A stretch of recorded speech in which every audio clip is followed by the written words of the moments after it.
Okay. It's been 2 months since we uploaded a video onto this channel. And that's the only video that we've uploaded onto this channel. We need some new videos now, because we are not off to a great start. Not to mention that was a top 10 video. Yeah, okay, we're really not off to a great start. We just need some original ideas. Now! Well, think about the biggest brand in the world. Mario. Right, Disney. You do realize this is a video game channel. Well, hear me out. Disney is this huge company with a lot of big ideas, right? And what's their biggest idea right now? Live action remakes. Huh? Okay. But our first video was already live action. Okay. Reanimate. No. Well, you talk about Stardew Valley being your favorite game ever, right? Oh, for sure. Well, then why don't you just make a video about this? No. Well, yes. But maybe later, okay? Well then. It seems like we're all out of ideas. The best video games of the decade. What, do you have any better ideas? When choosing a game of the decade, even though the decade technically ends at the end of next year, there's a lot of factors at play. You have to consider the quality of the game, the music, how memorable the game is, but more importantly, what impact did it make on culture? Is it going to influence gaming going forward? For this video, I've gone through many Game of the Decade forums and lists to try to find all the games that could be considered Game of the Decade. Then I added in a few of my personal choices and a few games that get exceptionally high reviews in order to cover all of my bases for games that could be Game of the Decade. From there, just to be extra, I will choose 9 games to move to round 2, where I will decide which game is the Game of the Decade. Now this list will have 2 winners. There'll be my personal favorite game of the decade and the game that I more generally think would be the game of the decade. So without further ado, here is the list.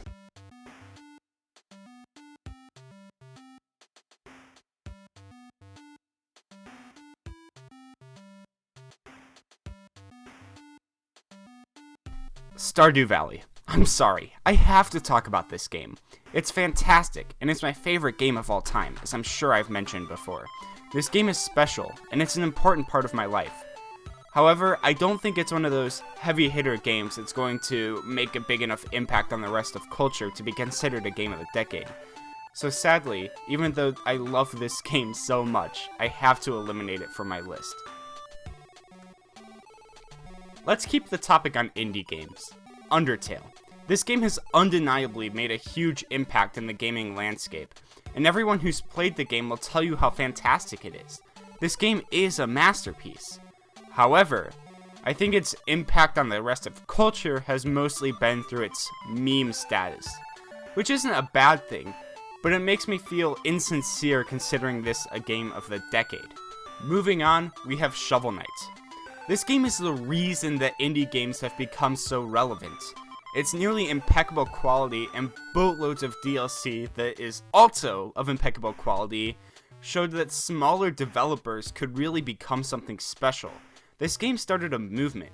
So yes, this one is a Game of the Year contender. And another indie platformer, Celeste. I thought this game would be a fantastic platformer with a silly flash game level story. Yeah, I'm only a little sorry.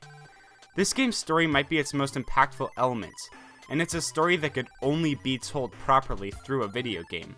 It nails its themes of anxiety that really helped it become relevant. And then, getting a Game of the Year nomination is a really special feat. especially for a small platformer. Even if it didn't win, this game is absolutely a contender for Game of the Decade. And now let's jump out of the indie world with Sonic 2006. No. Lego City Undercover, definitely not. Skyrim. Oh, I can actually talk about this one. Skyrim defined open world games. It made a really enchanting and immersive world that was unparalleled at the time. Unfortunately, this game has really aged poorly in my opinion. It's been overshadowed by other open world games like The Witcher 3 or Breath of the Wild. While those games are inspired by Skyrim, Skyrim in itself is just not very good anymore. Speaking of great open world games, have you ever heard of this cute little game called The Legend of Zelda: Breath of the Wild? I could talk about this game for hours, and on my last channel, I reviewed it upwards of 4 times because I didn't think I got it right the first 3 times. It's one of those games that lives up to the hype of the trailer.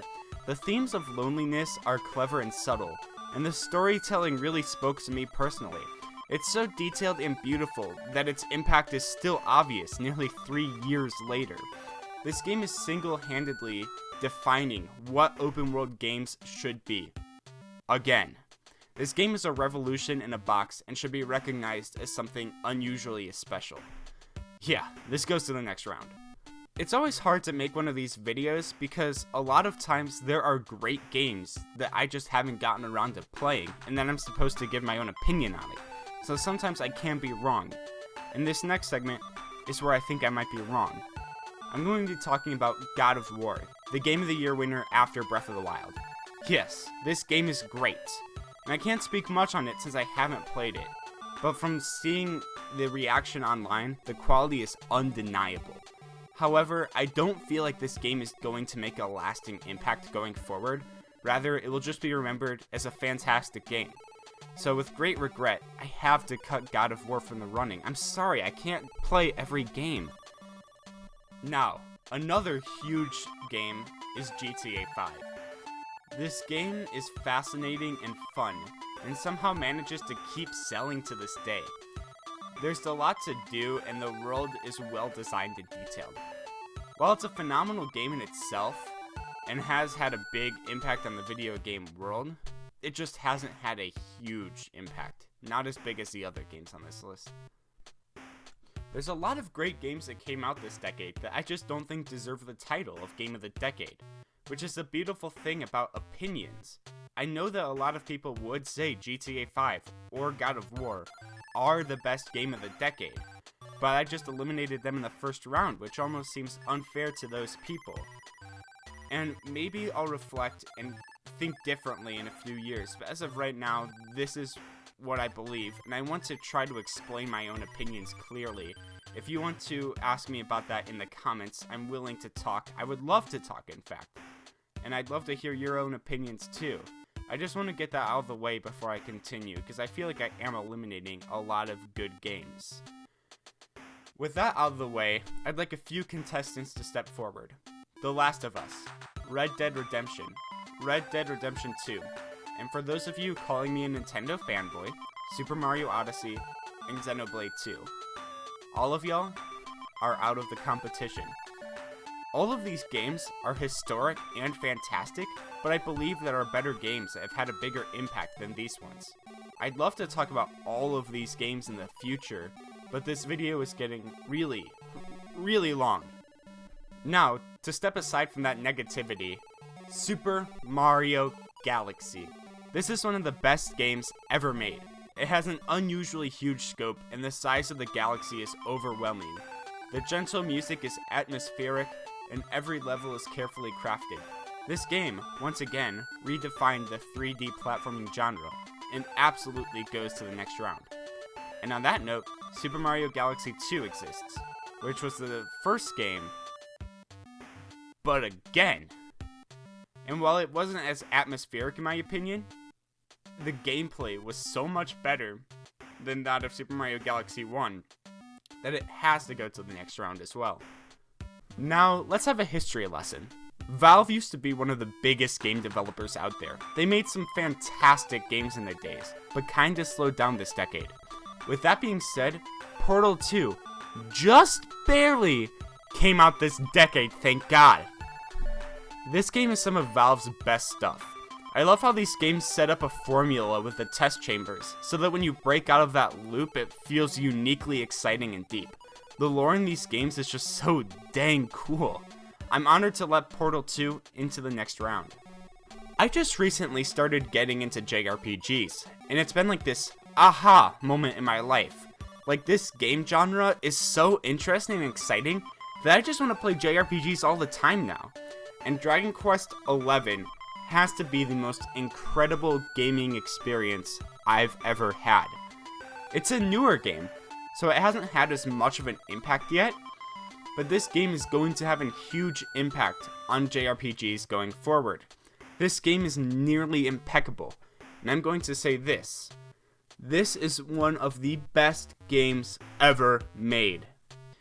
Alright, so here's the last game on the list. Super Smash Bros. Ultimate. This game is a celebration of video games and got completely shadowed by Sekiro. Honestly, this fast-paced fighting made me love the fighting genre for the first time in my life. I haven't played with half of the roster, but seeing all the characters that came together for this one game is special. It's super well designed, and all the mechanics are tight and the controls are precise. While I don't think this game is going to impact the genre all that much, it's a huge celebration for video games, and it deserves to go forward to the next round. Wait! Stop everything! I forgot to talk about The Witcher 3. The Witcher 3 is very, very, very good. Okay, moving on. Alright, so all of these games I've talked about deserve to be recognized as some of the best games that came out this decade. And, you know, every game that's on this list could be considered Game of the Decade, and I wouldn't be mad. I might not completely agree, but I would respect and be able to consider it a Game of the Decade. So without further ado, the Game of the Decade is LEGO City We will return to your scheduled programming shortly, or we are currently experiencing technical difficulties. Actually, first, let's talk about my personal favorite game of the decade. This is the first of the two winners. My winner would have to be Stardew Valley. It's my favorite game of all time, and I plan to really do a deep dive into this game later on, because I don't want to bore you to death right now. But this game is definitely my personal choice for Game of the Decade. And my general choice for Game of the Decade is The Legend of Zelda: Breath of the Wild. Breath of the Wild is special. It has forever revolutionized open world games. While the story isn't great, its themes and visual storytelling is stunning. Seeing this defeated world and exploring it is fascinating and depressing. The characters are deep, but beyond that, the world building is deep. Every idea you could possibly have works in the game, so it gives you opportunity after opportunity to experiment with everything you find. Hyrule Castle with Ganon flying around is always looming in the distance, just taunting you to come and try to beat him. But this game somehow keeps urging you to play, knowing you can go to Ganon whenever you want. It's an unparalleled experience that will go down as an instant classic, and it already has.